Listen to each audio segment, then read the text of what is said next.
Smartphone, pinalaga ng netizen na ininsulto ang kanyang asawa. Viral at usap-usapan ngayon sa social media ang pagpalag ng TikToker at CEO na si Ross Martin sa isang komento ng netizen na tila ininsulto ang kanyang asawa na si Jerome Pamulaklakin. Matagal na ngang issue sa relasyon ni na Rosmar at Jerome ang mga komentong di umano'y pineperahan lamang siya ng kanyang asawa. Ilang beses na ring nilinaw ni Rosmar ang bagay na ito sa kanyang mga social media post at palaging ipinapaunawa sa madla na walang katotohanan ang mga paratang laban sa kanyang asawa. Gayunpaman, sa kabila nga ng mga paglilinaw ni Rosmar sa bagay na ito ay may ilan pa rin ng netizen ang pilit na pinagdidiinang pineperahan lamang umano ni Jerome ang CEO na si Rosmar Tan. Tulad na lamang ng isang komento sa TikTok post ng CEO na kung saan finlex nito ang kanilang bagong biling sasakyan na kung saan nakakapag-drive umano ito ng kusa.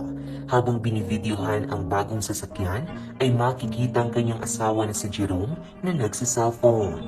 Bagamat marami ang namangha at napasana all sa bago at napaka-high-tech na sasakyan ng mag-asawa, may bukod tangi niyang komento na talaga namang nagpasira ng mood ng CEO.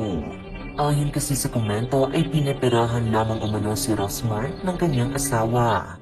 Penerahan si Rosmar. Matapang na sagot dito ng CEO, wala ka lang pera, sad. Una nang nilinaw ni Rosmar noon na hindi niya pwedeng sabihin na siya lamang ang dahilan ng kanilang marangyang buhay sa ngayon dahil kasakasama umano nito si Jerome noong sinimulan niya ang kanyang business. Si Jerome umano ang kanyang naging support system bukod sa kanyang pamilya. Pera rin umano nila ni Jerome ang ginamit na panimula sa business na meron siya ngayon. Kaya naman kung ano raw ang success na meron siya ngayon ay dahil umano ito sa suporta at tulong na ibinigay at patuloy na ibinibigay ni Jerome Pamulaklakin. Samantala, narito naman ang komento ng mga netizens. Mag-asawa na nga, piniperahan pa rin yung nasa utak ng basher.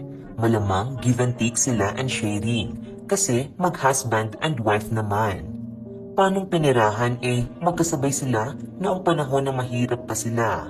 Siyempre, hindi aasenso si Rosmar kung walang asawa niya, sus Maria Jose, mga Marites, 2024 na. Mag-asawa na sila, kaya parehong nagsusumikap at magandang samahan nila. Anong problema?